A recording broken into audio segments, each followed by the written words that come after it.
Richard, welcome to Speaker Spotlight. Hi, Lauren. Hi, lovely to be here. It's great to have you here. You're a huge name in the world of neurodiversity. Honestly, everyone's heard about your work. Please, can you tell us a little bit about what you do? Well, I run the UK and Ireland Association for the Davis Methods, which is a set of one-to-one interventions, fast-track interventions working with dyslexia, maths difficulties or dyscalculia, ADHD, autism, and executive function difficulties.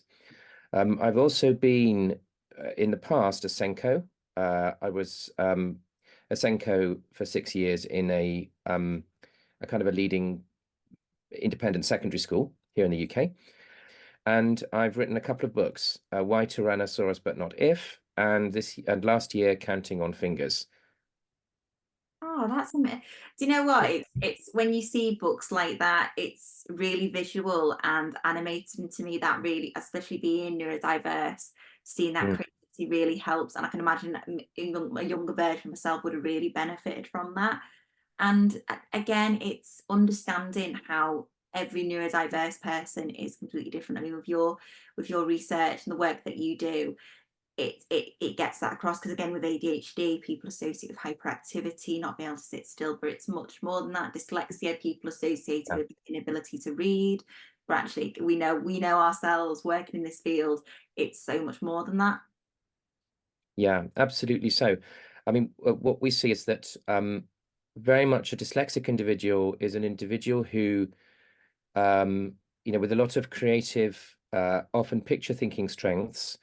And for a dyslexic individual, their strongest learning tool is not their memory, it's their imagination. So creating opportunities, kind of guided use of your imagination in order to be able to picture and recreate for yourself the content of what you're learning, that will then make it stick, usually without any particular need then for overlearning and repetition. If you create it for yourself, it just becomes part of who you are. And similarly with ADHD, you can think of it as a deficit around, inattention, and or impulsivity. You can also think of it as an individual with a very lively and really cool imagination that is competing for the person's attention with the real world. And whenever the level of interest that your imagination can generate goes above whatever's going on in the real world, you're going to switch over to your imagination. And if you do that over a long period of time when you're growing up for kind of long duration, it will then, you will miss certain of the kind of physical world life lessons that other children pick up, that you don't because you're spending so much more time in your world of play and imagination. It is, and that's how you've talked about neurodiverse conditions there. It's so positive, and that's to Yeah. me, that's the real difference that we talk about it positively. We talk about, yeah, you may have challenges here, but it's how it's your perception of yourself, it's your perception of whether it's your peers, your children, your colleagues. It's talking about it really positively, and how we Yeah. talk about imagination, that is embracing the unique gifts and seeing it as a gift, as a superpower, even though yes, the challenges that come there. It's about changing our Mm. perception of how we see neurodiversity. Absolutely. That's not in any way to negate the pain No. uh, around neurodiversity. I mean, the founder of our methods, Ron Davis, who was severely dyslexic right through his schooling and into adulthood. He this was back in the 40s and 50s. He was sat in the corner with a book on his head for, large parts of the day. He understands very well what the pain aspect of it all is as well. One of the things that I really picked up on when I was a Senko was the anxiety that can come around formal testing and exams in many neurodivergent individuals. Um, and that's kind of the topic of my talk at the show. And where that generally comes from, in my experience, is when you have a hardworking uh, neurodivergent child who's trying desperately hard to get it right, might be spending hours more on homework and preparation than their peers are, often without other people realizing they are. But the way that the individual has been taught to learn and to try to remember things is a way that works for neurotypical kids, but doesn't work for the neurodivergent kid. They Yeah. haven't got another way because they haven't been taught a different way.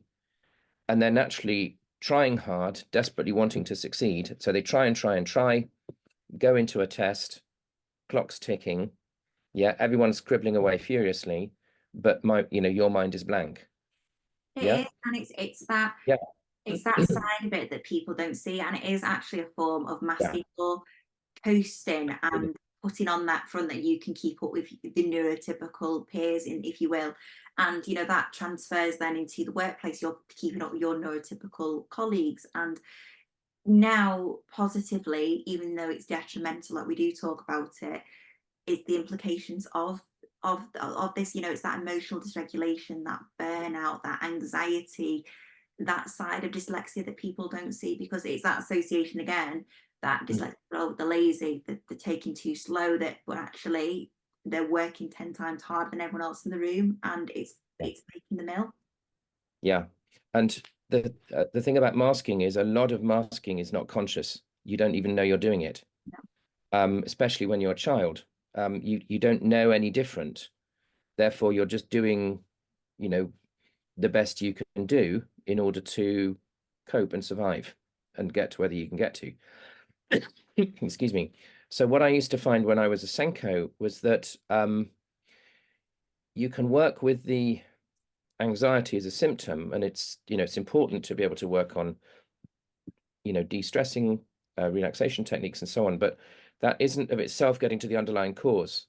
And the underlying cause is um, I'm neurodivergent, I'm desperately trying to succeed, but I don't have a way of trying to do that that matches how I naturally think and learn.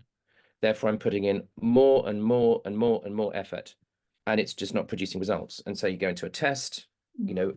it doesn't produce a result. You try again, go into another test, and then pretty quickly, quite often, I've seen it around the kind of key stage 3, 4, year 9, 10. It's when you can kind of get so far with kind of rote learning and memorization, and then it all kind of expands out in secondary school, and then you're being asked these questions that require you to kind of combine um, your knowledge, and then that's often the point where those strategies don't work anymore, and the person's kind of left, well, kind of lost their bearings, really. Yeah. And So it's really important what you're talking about there, because I think your talk's going to be really, really valuable for not only parents understanding the children themselves, teachers, educators, anyone wanting to know more. But it really resonated what you were saying there, because it's take all the coping mechanism away, take away the anxiety. It's your perception of yourself. You need to take all those layers away and actually acknowledge and say, yes, I am yeah, dyslexic. These are my challenges, before anything else can come in. absolutely. And what it's then about is finding the new strategies, working with someone to find the new strategies that harmonize with their natural thinking and learning style. And then what you tend to find is a person might not be putting in less work initially, but the work they're putting in is producing results. And, then you get these kind of ecstatic messages like, wow, um, you know, I got 90% or something in a chemistry test and I've never got that before. Yeah. A lot of what we do in Davis is based around this stuff, white plasticine clay. Yeah. Which you can use to make meaning. So uh, that we have many, many different applications of this stuff in Davis. If we're working with difficulty assimilating and retaining information, for academic learning and also for tests, one of the things you can do is you can take some of the core concepts in a subject, like atom. In chemistry, it might be atom, electron, proton, neutron, yeah, and then moving up to covalent, what isotope bonding, and so on. Um, and you can kind of make those foundation concepts in the clay with their meaning. And using the clay, then the person doing the learning can make it for themselves. And anything you make for yourself, it's like it's really powerfully then goes into you. So It's you can, validating. yeah, you can close your eyes, you can make a clear mental picture of what you just made. You can wake up the next morning, you still got the picture. The next morning, you still got it. And, I've worked with individuals who've been able to tell me months later what they made in some of these models. And so then when you plug that into those core foundation concepts and topics in a subject, you've then got something that isn't it's going to become part of who you are wherever you are. You go into a test, you've got it. Yeah. You go into a test several months later, you've got it. Yeah. And so that's kind of one of the things that we do. And as I said earlier, it's sort of about guided imagination. It's like, okay, I'm not going to sit here anymore staring at this book trying to learn. I'm going to create something in the real world using my own creativity that represents for me what this thing means. And then it will become part of who I am. And so there's a time investment to get that going. But when you've done that on the kind of base level stuff in a subject, then what you're learning in the subject just starts to make so much more sense, because you've got the frame of reference. Then you've got these points of reference that, oh yeah, when the teacher's saying that, he's talking about that, or she's talking about that. And then it just starts to build and grow. And it's that multisensory approach and that understanding of how yourself and how you operate. And your talk is just going to be brilliant to learn more about this and the methods and the work that you do. But in the meantime, Richard, from now on the show, where can people find out more about you and your work and to access some support? Yeah. So we're on the eve of launching a brand new global website, which will be very impactful in the way that it and simple in the way that it explains who we are and what we're trying to do. In the meantime, going either to dyslexia.com or to, it's a bit of a mouthful, but davislearningfoundation.org.uk is our UK website, and that contains kind of full information.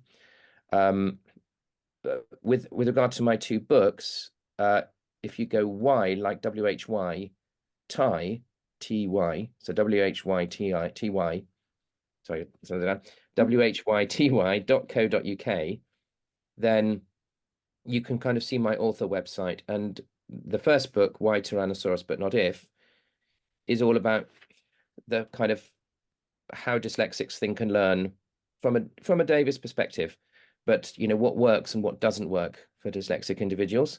And then my other book, Counting on Fingers, is about math difficulties, and again from the perspective of how a dyscalculic individual, someone with math difficulties, actually does think and learn, why they've had such difficulty thinking mathematically up to this point, why they've struggled with time very often, sequencing and things like that, and why it's important to have a process to enable that person to start to think like a mathematician before you then start trying to teach the person mathematics.